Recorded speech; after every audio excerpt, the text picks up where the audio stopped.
Hi dear friends, എല്ലാവർക്കും വിജീസ് കിച്ചൻ്റെ പുതിയൊരു വീഡിയോയിലേക്ക് സ്വാഗതം. ഞാൻ നിങ്ങളുടെ സ്വന്തം ബി ചേച്ചിയെ. എൻ്റെ പ്രിയപ്പെട്ട ഓരോരുത്തർ സുഖമായിട്ടിരിക്കുന്നു. ദൈവം സഹായിച്ച് ഇവിടെയും സുഖമായിട്ടൊക്കെ ഇരിക്കുന്നു. ഇന്നൊരു ദിവസം ദൈവം നമുക്ക് ദാനമായി തന്ന് അതിന് ദൈവത്തിന് നന്ദി പറയാം. അപ്പോൾ ഇവിടെയൊക്കെ തണുപ്പ് തുടങ്ങിയിട്ടുണ്ട് കേട്ടോ. രാവിലെയൊക്കെ എണീക്കാനാണെങ്കിൽ നല്ല മടിയുമാ. കുറച്ച് സമയം കൂടെ കിടക്കാം. ഇപ്പം അലാറം അടിക്കുവാണെങ്കിൽ മൊബൈലും കൈ പിടിച്ചിട്ട് ഇങ്ങനെ കിടക്കും. എണ്ണിക്കണോ ഇച്ചിരി കിടന്ന് 1 മിനിറ്റ് ഒന്ന് കണ്ണടച്ചാലും നമ്മൾ എന്തിക്കും 1 മണിക്കൂർ ഒന്ന് ഉറങ്ങിയെന്ന്. അതേ അവസ്ഥയാണ്. ഇപ്പം വൈകുന്നേരം ആകുമ്പോഴും നല്ല തണുപ്പ് തുടങ്ങിയിട്ടുണ്ട്. ഇപ്പം ഞാൻ ദാണ്ട മൂക്ക് ചീറ്റി എന്ന് വെച്ചാൽ ഒരു കോൾഡ് പോലെ അങ്ങനെ ഇതില്ല, എന്നാലും ഒരിതുണ്ട്.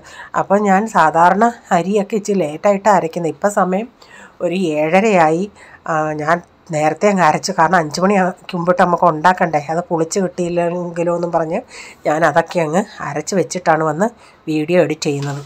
ഇന്ന് കാപ്പി കൊണ്ട് തരുന്നതിന് മുമ്പിട്ട് അങ്ങ് എണീറ്റോ?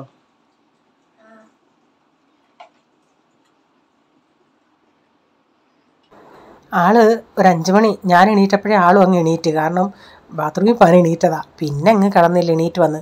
എനിക്കിപ്പോൾ ഇവനെ വിളിക്കാൻ തന്നെ തണുപ്പായതുകൊണ്ട് എണ്ണിക്കുമോ എന്നുള്ളത്. ഇപ്പം ബസ്സിലൊക്കെ ഒരു 6:30 ആകുമ്പോൾ ഈ ബസ്സിലൊക്കെ പോകുമ്പോൾ നല്ല തണുപ്പാണ്.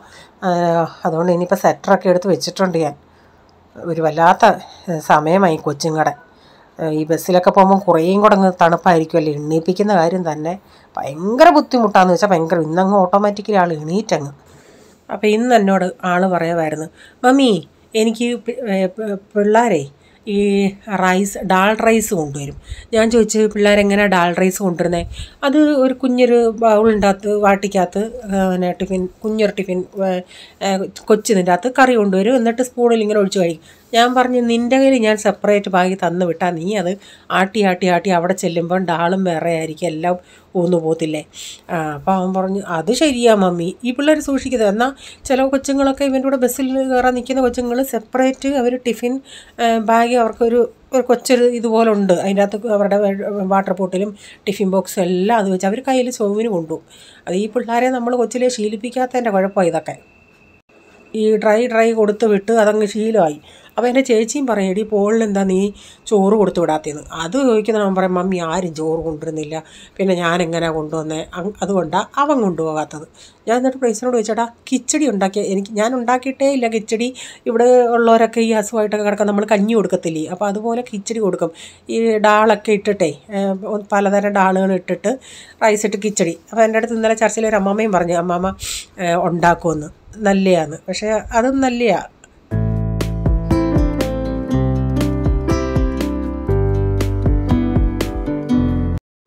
ഞാൻ അവനോട് കിച്ചടി എന്നെ ഇഷ്ടമാണോ എന്ന് വെച്ചാൽ അവൻ പറയാം, അപ്പച്ചന് പനി വന്നോണ്ടേ കൊടുത്താൽ അതാണോ കിച്ചടി? അവനും കിച്ചടി എന്തോന്ന് അറിയത്തില്ല. ഞാൻ പറയാം, അല്ലടാ അത് കഞ്ഞിയാണ്. നാട്ടിലൊക്കെ കൂടുതലും ചോറാണ് പിള്ളേർ കൊണ്ടുപോകുന്നത്, ചമ്മന്തി അങ്ങനെ എന്തെങ്കിലുമൊക്കെ കൊടുത്തു വിടാം. ഇവിടെ പിന്നെ ചോറിനിങ്ങനെ നമ്മുടെ നാടൻ കൂട്ടാനല്ലാതെ ഈ ഇച്ചിരി മുട്ട ഇങ്ങനെയൊക്കെ ഇട്ട് റൈസ് പോലെ, നമ്മൾ ഈ ചൈനീസ് ഫ്രൈഡ് റൈസ് പോലെ ഉണ്ടാക്കി കൊടുത്താൽ അത് കുഴപ്പമില്ല. അത് വേറെ പിള്ളേരും അങ്ങനെയൊക്കെ കൊണ്ടുവരും. കൂടുതലും പിള്ളേർ ചപ്പാത്തിയാണ് കൊണ്ടുവരുന്നത്. അപ്പം ഞാൻ രാവിലെ ഇന്ന് നിങ്ങൾക്കെല്ലാം മനസ്സിലായല്ലോ കണ്ടത്, പാസ്ത ഉണ്ടാക്കുന്നത്. അതാണെങ്കിൽ ഇവിടെ പിള്ളേർക്ക് സന്തോഷമാണ്. അപ്പോൾ രാവിലെ കഴിക്കാത്തവരൊക്കെ രാവിലെ കഴിച്ചിട്ട് പോകും. അപ്പോൾ ഇന്ന് ഞാൻ ഈ വീഡിയോ എനിക്ക് ഇടയ്ക്കൊന്ന് മിസ്സായതാണ്. അന്ന് ഞാൻ മുട്ട ബിരിയാണി ഉണ്ടാക്കിയില്ലേ, അതിൻ്റെ ബാക്കി ഇവർക്ക് ഞാൻ പറയില്ല, അവർ പിറ്റേന്ന് ടിഫിൻ ഇതാ കൊണ്ടുവന്നേന്ന്, അത് വെച്ചിട്ടുണ്ടായിരുന്നു. അതുകൊണ്ട് ഇന്ന് ടിഫിൻ എനിക്ക് ടെൻഷൻ ഇല്ലായിരുന്നു. ഇതെടുത്ത് ചൂടാക്കി കൊടുത്താൽ മതിയായിരുന്നു. അവർക്കും സന്തോഷം, ഞാനും സന്തോഷം. 3 പേർക്കും ഇന്ന് ഇതാ കൊടുത്തത്. അപ്പോൾ പോളിന് ഒരു മുട്ട വേണമെന്ന് പറഞ്ഞായിരുന്നു. അവന് മുട്ട, പ്രൈസിന് മുട്ട വേണ്ടാന്ന് പറഞ്ഞു. അവന് പേടിയല്ലേ, അതുകൊണ്ട് പോളിന് മുട്ട കൊടുത്തിട്ടുണ്ട്. റേച്ചാനും മുട്ട വേണ്ടാന്ന് പറഞ്ഞു. അപ്പം അവർക്കതുള്ളത് ചൂടാക്കി ടിഫിനിലാക്കട്ടെ. അപ്പോൾ ഇനി റേച്ചാനും ഡാഡിക്കുള്ള ചായ എടുത്തിട്ടുണ്ട്. ഡാഡിക്കുള്ള ബോട്ടിലിലെ വെള്ളവും നിറച്ച് വെച്ചേക്കുക. ഞാനിച്ചിരി കഴിഞ്ഞേ എടുക്കുന്നുള്ളൂ. അപ്പം ഞാൻ ഇതിൻ്റെ അകത്ത് ഇച്ചിരി മയോണൈസും ടൊമാറ്റോ സോസും ഒഴിച്ചിട്ടുണ്ട്. അപ്പോൾ പോളിനോട് കഴിക്കാൻ പറഞ്ഞിട്ട് അവൻ കഴിച്ചില്ല. കൊച്ചതിന് വേണമെന്ന് പറഞ്ഞ് പിന്നെ വേണ്ട ഇങ്ങനെ ഒരു ഇതിൽ ഞാൻ പറഞ്ഞു, എന്നാൽ ഞാൻ സ്പൂണിൽ ഞാൻ കോരി കൊടുക്കാമെന്ന് പറഞ്ഞു. അപ്പോൾ പോകാൻ സമയമായി, ഒരു 5 മിനിറ്റ് ഉള്ളായിരുന്നു. ഞാൻ പറഞ്ഞു, റേച്ച ഒരു ഇച്ചിരി അവൻ കഴിച്ചോട്ടെ. അങ്ങനെ ഞാൻ കൊടുത്തോണ്ട് നിന്നപ്പോൾ റേച്ചാൻ എനിക്ക് ഇച്ചിരി വീഡിയോ എടുത്തതാണ്.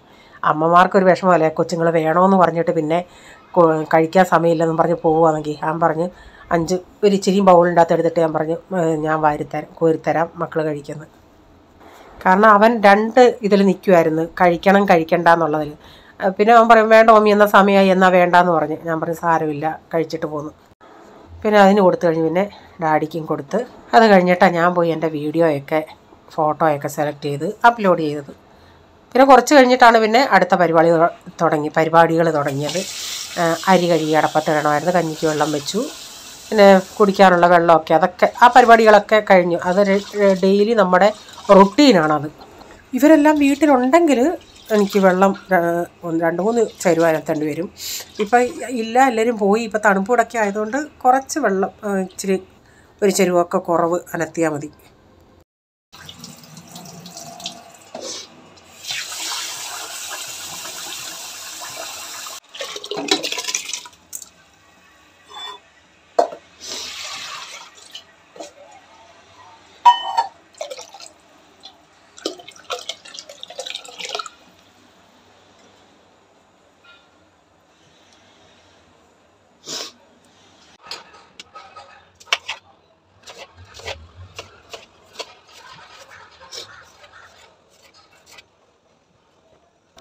വെണ്ടയ്ക്ക മെഴുക്കുവരട്ടി വെക്കാനായിട്ട് ഞാൻ വെണ്ടയ്ക്ക അരിഞ്ഞു വെച്ചു. പിന്നെ അതിൻ്റെ അകത്ത് ടൊമാറ്റോയും അരിയുന്നുണ്ട്, സവാളയും അരിഞ്ഞെടുത്ത്. അപ്പം ഞാൻ ഈ കഴിഞ്ഞിടെ എല്ലാം ഞാൻ വെണ്ടയ്ക്ക മെഴുക്കുവരട്ടി വെക്കുമ്പം പ്രൈസരും പറയായിരുന്നു മമ്മി അതിൻ്റെ അകത്ത് പൊട്ടറ്റോ ഇട്ടിട്ട് ഉണ്ടാക്കണേന്ന്. സത്യം പറഞ്ഞാൽ ഞാനങ്ങ് മറന്നുപോയി. അത് ഉണ്ടാക്കി കൊടുത്ത് പിന്നെ കഴിക്കാൻ നേരം അവൻ പറഞ്ഞ് മമ്മി വെണ്ടയ്ക്ക മെഴുക്കുവരട്ടി വെക്കുന്നതാണ് ലേഡീസ് ഫിംഗർ ഉണ്ടാക്കുന്നുണ്ടേ പൊട്ടറ്റോ ഇട്ടിടണേന്ന്. അന്നേരം ഞാൻ ഓർത്ത് അയ്യോ ആക്ച്വലി ഞാൻ പൊട്ടറ്റോ ഇട്ട് ചെയ്യാനായിരുന്നേ. പിന്നെ ഇതെടുത്ത ഉടനെ ഇതങ്ങ് മറന്നുപോയി. പിന്നെ ഞാൻ ആ ടൊമാറ്റോ ഇട്ട് ചെയ്തതാണ്. ഞങ്ങൾ കഴിഞ്ഞ ദിവസം ഡിമാർട്ടിൽ പോയില്ലേ, ഡിമാർട്ടിൽ പോയേ അവിടെ 1-2 മലയാളികളെ ഞാൻ കണ്ട്. കാരണം ഈ മലയാളം പറയുമ്പോൾ നമ്മളൊന്ന് തിരിഞ്ഞു നോക്കുമല്ലേ. അപ്പോൾ അതിലൊരു മലയാളി ഒരു അമ്മയും മോളൂടായിരുന്നു വന്നത്. അപ്പോൾ അന്നേരം പുള്ളിക്കാർ പറയാം ആ കൊച്ചു പോയി മാഗി എടുത്തു. അന്നേരം അവർ പറഞ്ഞു നീ തിന്നുമെങ്കിലേ എടുക്കാവേ മാഗി അങ്ങനെ പറഞ്ഞു. അപ്പം ഞാൻ അവിടെ നിന്ന് പറഞ്ഞ് അയ്യോ മാഗി തിന്നാത്ത പിള്ളേരുണ്ടോ. ആ കൊച്ച് പ്രൈസിനേക്കാൾ കുറച്ചുകൂടെ വലിയൊരു പോളിൻ്റെ അത്ര ഇല്ല, പ്രൈസിനേക്കാൾ ഇച്ചിരി കൂടെ വലിയ കൊച്ച. അപ്പം പറയാം അല്ല അവൾ ചില സമയത്ത് ഉണ്ടാക്കിയിട്ടേ അതിഷ്ടമായില്ലെങ്കിൽ അതെടുത്ത് മാറ്റും, പിന്നെ അടുത്തതുണ്ടാക്കുമെന്ന്. അപ്പോൾ ഞാൻ പറഞ്ഞു അയ്യോ കൊച്ചുങ്ങളുടെ എല്ലാം ഇഷ്ടപ്പെട്ട സാധനമല്ലേ ഈ മാഗി. അന്നേരം അവരങ്ങ് ചിരിക്കുകയും ചെയ്തു. ഞാൻ ആരെങ്കിലും മലയാളികളെ കാണുമെങ്കിൽ ഞാനങ്ങ് മിണ്ടും. നമുക്കതൊരു സന്തോഷമാണ്. എവിടെയെങ്കിലും ഒരു മലയാളം ആരെങ്കിലും പറഞ്ഞാൽ എവിടെ വന്നാലും ഞാൻ തിരിഞ്ഞു നോക്കും. പിന്നെ കണ്ടത് ഒരു അമ്മയും മോനൂടാണ് കണ്ടത്. പക്ഷെ അവരുമായിട്ട് സംസാരിച്ചൊന്നുമില്ല. അവരിങ്ങനെ സാധനങ്ങൾ എടുത്തോണ്ട് മലയാളത്തിൽ സംസാരിക്കുന്ന കണ്ടത്. ആ കൊച്ചൻ അവനും ഇച്ചിരി പ്രൈസ് മോനെ കഴിച്ച വലുതാണ്. അവൻ ഓരോന്ന് എടുക്കുമ്പോൾ അവർ അതെടുക്കണ്ട എൻ്റെ ഫുഡ്. ഞാൻ ആവശ്യമുള്ളതൊക്കെ എടുപ്പിക്കും. പിന്നെ പിള്ളേർക്കൊരു അനുവാദം നമ്മൾ കൊടുത്താൽ അവർ കൈ കിട്ടുന്ന മൊത്തം വാരി എടുക്കത്തില്ലേ. അതുകൊണ്ട് പിന്നെ ഞാൻ പറയും വേണ്ടെന്ന്, ആവശ്യമുള്ളതൊക്കെ വാങ്ങിച്ചു കൊടുക്കും. അപ്പോൾ ഇന്നലെ ഞങ്ങൾ ഡിമാർട്ടിൽ പോകണേ, അതിൻ്റെ ഫ്രണ്ടിൽ ഒരു കേരള സ്റ്റോറെന്ന് എഴുതി വെച്ചേക്കുന്നത്. അവിടെ ഞങ്ങൾ അച്ചപ്പം, പച്ച ഏത്തയ്ക്ക അതൊക്കെ ഇരിക്കുന്നത്. എന്നിട്ട് ഇഡലി മാവ് ദോശമാവൊക്കെ റെഡിമെയ്ഡ് അരച്ച് കൊടുക്കുന്നത്. അത് എത്ര 1/2 കിലോയ്ക്കാണോ 1 കിലോയ്ക്കാണോ 60 രൂപ അരച്ച് തരുന്ന മാവിന്. പിന്നെ ഞങ്ങളുടെ ഇവിടെ നേരത്തെ ഒരു തമിഴ് ആൻറ്റി ഇതുപോലെ മാവ് അരച്ച് കൊടുക്കുമായിരുന്നു. അപ്പോൾ അവിടെ നിന്ന് നമ്മൾ ചട്നി വാങ്ങിക്കുവാണെങ്കിൽ ഒരു പാക്കറ്റിൽ ഇങ്ങനെ കെട്ടി അവർ 20 രൂപയ്ക്ക് ചട്നി തരുമായിരുന്നു. അപ്പോൾ ഈ കഴിഞ്ഞിടെ ഇവിടെ എനിക്ക് അർജൻറ്റ് ആയതുകൊണ്ട് ഞാൻ രാത്രി പിന്നെ അങ്ങ് മറന്നുപോയി, തേങ്ങയില്ലായിരുന്നു. അതുകൊണ്ട് റീച്ചാണ്ട് പറഞ്ഞിട്ട് അന്നേരം പുള്ളിക്കാർ പറഞ്ഞു ഞങ്ങളങ്ങനെ ചട്നിയായിട്ട് ഇപ്പോൾ കൊടുക്കത്തില്ല, മാവൂടെ വാങ്ങിക്കുന്നവർക്കേ കൊടുക്കത്തുള്ളൂ. പക്ഷേ അവിടെ അവരെഴുതി വെച്ചേക്കുന്നു 20 ഗ്രാം ചട്നിക്ക് 20 ഗ്രാം ചട്നി 20 രൂപയെന്ന് അവർ ചട്നി കൊടുക്കുന്നത്. ആ ഡിമാർട്ടിൻ്റെ ഫ്രണ്ടിലൊക്കെ അങ്ങനെ ഈ കേരളക്കട തുടങ്ങുവാണെങ്കിൽ നല്ല കച്ചവടം നടക്കും. കാരണം മിക്ക മലയാളികളും അവിടെ വരുമല്ലേ. അപ്പം ഞാനിവിടെ പയർ തോരനൂടൊന്ന് വെക്കുന്നുണ്ട്. പയറൊക്കെ ഒന്ന് അരിഞ്ഞ് എല്ലാം അതിൻ്റെ അകത്ത് ഞെവിടിയിട്ട് ഒന്ന് അടപ്പത്ത് വെച്ചിട്ടുണ്ട്. അപ്പുറത്ത് മെഴുക്ക് പുരട്ടിയും വെച്ചിട്ടുണ്ട്. അപ്പോൾ കുറച്ച് നേരം പയർ തോരനൊക്കെ ഇട്ടിരുന്നു. പയറൊക്കെ ഇപ്പോൾ വെന്തിട്ടുണ്ട്.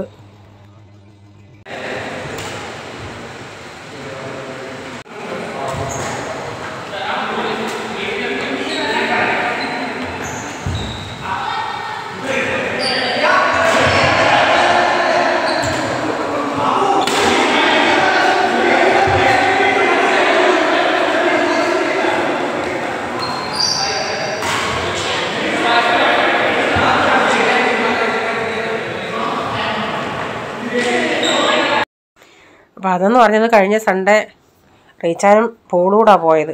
അവിടെ ഇവർ മാത്രമല്ല, അതിൻ്റെ അപ്പുറത്തും ഇങ്ങനെ കോർട്ടുണ്ട്, ഓരോരുത്തരുടെ പാർട്ടായിട്ട്. അവിടെ ഈ ബാഡ്മിൻ്റൺ കോർട്ടാണ് കുറേ എടുത്തുണ്ട്. അപ്പോൾ അവർ പിന്നെ ചർച്ചയിൽ നിന്ന് വന്നു കഴിഞ്ഞ് കുറച്ച് നേരം കഴിഞ്ഞിട്ട് ഇവർ രണ്ടും കൂടെ പോയി കളിക്കാൻ പോയതാണ്. സൺഡേ എല്ലാം ഇച്ചിരി, അല്ലെങ്കിൽ നേരത്തെ ഇപ്പോൾ റീച്ചാൻ ഈ രാവിലെ പോകുന്നു, അല്ലെങ്കിൽ റീച്ചാൻ രാവിലെ ഇവിടെ 7 മണിയാകുമ്പോൾ റീച്ചാൻ്റെ ഫ്രണ്ട്സിൻ്റെ ആ ബിൽഡിങ്ങിൽ സൊസൈറ്റിയിൽ പോകുമായിരുന്നു കളിക്കാൻ. ഇപ്പം അതിനൊന്നും സമയം കിട്ടുന്നില്ല. രാവിലെ അങ്ങ് പപ്പായും മോനും കൂടെ അങ്ങ് കോളേജിൽ പോവും.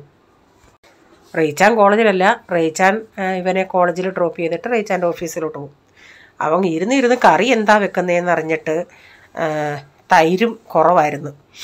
മറ്റേതെന്ന് പറയുന്നത് നമ്മളില്ലേ കവർ പാൽ വാങ്ങിക്കുമ്പം അപ്പോൾ ഒഴിക്കണമെങ്കിൽ ഉടനെ നമ്മളങ്ങ് എക്സ്ട്രാ കവർ പാൽ വാങ്ങിക്കും. ഇതിപ്പോൾ ഓരോ ലിറ്റർ കൊണ്ടുവരുന്നുണ്ടേ നമ്മൾ കവർ പാൽ വാങ്ങിക്കാനങ്ങ് വിട്ടുപോകും. ഇത് രാവിലെ ചായയ്ക്കും ഇതിനും, പിന്നെ വൈകിട്ട് 1/2 ലിറ്റർ വൈകിട്ട് എല്ലാവർക്കും കോഫി ആണെങ്കിൽ കോഫി, പാലാണെങ്കിൽ പാൽ, അങ്ങനെ മഞ്ഞളൊക്കെ ഇട്ട് പാലൊക്കെ അങ്ങനെ എടുക്കും 1/2 ലിറ്റർ. അപ്പം പിന്നെ ഒഴിക്കാൻ കാണത്തില്ല. അല്ലെങ്കിൽ ചില ദിവസം ഇച്ചിരി വെച്ച് മറക്കാതെ ചെയ്യണം. അല്ലെങ്കിൽ നമ്മൾ കടയിൽ സാധനം വാങ്ങിക്കുവാണെങ്കിൽ ഞാൻ ഓർക്കുവാണെങ്കിൽ അങ്ങനെ വാങ്ങിച്ചോ. അതുകൊണ്ട് ഇപ്പോൾ ഇല്ല. അതുകൊണ്ട് ഇന്ന് ഞാനിപ്പോൾ പയറും മത്തങ്ങയും കൂടി ഇട്ട് കറി വയ്ക്കാമെന്ന് വെച്ചാൽ, അപ്പോൾ അതൊന്ന് വെന്തരപ്പൊക്കെ ചേർത്ത് മത്തങ്ങയും പയറും മീൻകറിയൊക്കെ ഉണ്ടെങ്കിൽ നല്ല കോമ്പിനേഷനാണ്. അപ്പം ഞാനതിന് കടുക് കൂടെ വറുത്ത് ചേർക്കട്ടെ.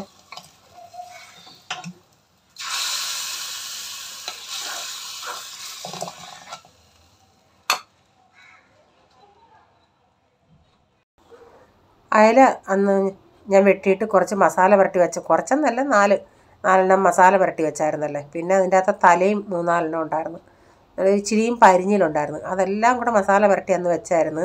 അപ്പോൾ ഇന്ന് അതെടുത്ത് വറക്കാമെന്ന് വെച്ച്. ഇപ്പോൾ ഈ തലയോട് കൂടിയാണല്ലോ ഞാൻ വറക്കുന്നത്.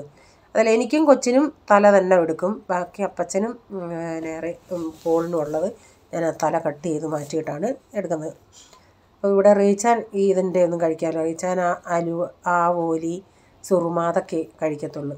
പിന്നെ കേര നല്ല വെളുപ്പുണ്ടെങ്കിൽ അത് കഴിക്കും. അപ്പം ഞാനിതൊന്ന് മീൻ കൂടെ വറക്കട്ടെ. അപ്പം നമ്മുടെ ഉച്ചയൂണ് റെഡിയായി. പരിപ്പും ഇതും കറിയുണ്ട്. ചപ്പാത്തി വേണ്ടിയവർക്ക് ചപ്പാത്തിയും വെണ്ടയ്ക്ക മെഴുക്കുവരട്ടി. അപ്പോൾ പോൾമോൻ രാത്രിയിലെ മീൻസ് ഒരു 6-6:30 ആയിട്ടേ വരത്തുള്ളൂ. അപ്പോൾ ഡാഡി ഉച്ചയ്ക്കൊന്നും ചപ്പാത്തിയാണ്. പിന്നെ പ്രൈസൻ്റെ കാര്യമുള്ളൂ, അവന് ചപ്പാത്തി വേണേൽ ചപ്പാത്തി, ചോറ് വേണേൽ ചോറ്. ഇപ്പം മീനിപ്പോൾ ഇത് രാത്രി അത്താഴത്തിനാണ് എടുക്കുന്നത്, ഉച്ചയ്ക്ക് ആരും അങ്ങനെ കഴിച്ചില്ലെങ്കിൽ. ഇപ്പോൾ പുതിയതായിട്ട് ആരെങ്കിലും വീഡിയോ കാണുന്നുണ്ടെങ്കിൽ നമ്മൾ ഈ മീനൊക്കെ വറക്കുന്നുണ്ടെങ്കിൽ പാനിൽ നിന്ന് വിട്ട് വരാനും പൊടിയാതിരിക്കാനും നമ്മൾ തിരിച്ചിടുന്നുണ്ടെങ്കിൽ അത് ഒട്ടിപ്പിടിക്കുകയാണെങ്കിൽ എന്തോ ചെയ്യണമെന്ന് ഗ്യാസ് ഓഫാക്കിയിട്ട്, തിരിച്ചിടാൻ നേരം ഗ്യാസ് ഓഫാക്കിയിട്ട് ആ പാനൊന്ന് തണുത്തതിന് ശേഷം നമ്മൾ തിരിച്ചിടുകയാണെങ്കിൽ ഒട്ടും മീൻ പൊടിയത്തുമില്ല. നമുക്ക് നന്നായിട്ടത് തിരിച്ചിടാൻ പറ്റും, അടിയിലൊന്നും പിടിക്കത്തില്ല. നോൺ സ്റ്റിക്ക് ആണെങ്കിൽ പിടിക്കത്തില്ല. ചില സമയങ്ങളിൽ അഥവാ പിടിക്കുകയാണെങ്കിൽ നമ്മൾ കറിവേപ്പിലൊക്കെ ഇട്ട് ചെയ്യുമ്പം പിടിക്കത്തില്ല. പക്ഷേ ബൈ ചാൻസിൽ അങ്ങനെ ഉണ്ടെങ്കിൽ ഈ ട്രിക്ക് ചെയ്താൽ മതിയേ. അപ്പോൾ ഇന്നത്തെ വീഡിയോയിലെ വിശേഷങ്ങൾ ഇതൊക്കെയായിരുന്നു. വീഡിയോ ഇഷ്ടമായെങ്കിൽ ലൈക്ക് ചെയ്യണേ, നിങ്ങളുടെ അഭിപ്രായം കമൻറ്റിൽ കൂടെ അറിയിക്കണേ. സബ്സ്ക്രൈബ് ചെയ്യാതെ ആരെങ്കിലും വീഡിയോ കാണുന്നുണ്ട്, വീഡിയോ ഇഷ്ടമായി വീണ്ടും ഈ ചാനൽ കാണണമെന്ന് ആഗ്രഹം ഉണ്ടെങ്കിൽ ഒന്ന് സബ്സ്ക്രൈബ് ചെയ്തിട്ട് ബെല്ലേക്ക് ബട്ടണോടെ പ്രസ് ചെയ്യുകയാണെങ്കിൽ ഓൾ എന്നൊരു ഓപ്ഷൻ വരും. അതോടെ പ്രസ് ചെയ്യുകയാണെങ്കിൽ ഞാനെന്ന വീഡിയോയുടെ നോട്ടിഫിക്കേഷൻ നിങ്ങൾക്ക് എന്നും വരുന്നതായിരിക്കും. ഇനി ഒരു പുതിയ വീഡിയോയുമായി വരും വരെ bye, God bless you all. Thank you, take care, bye, see U.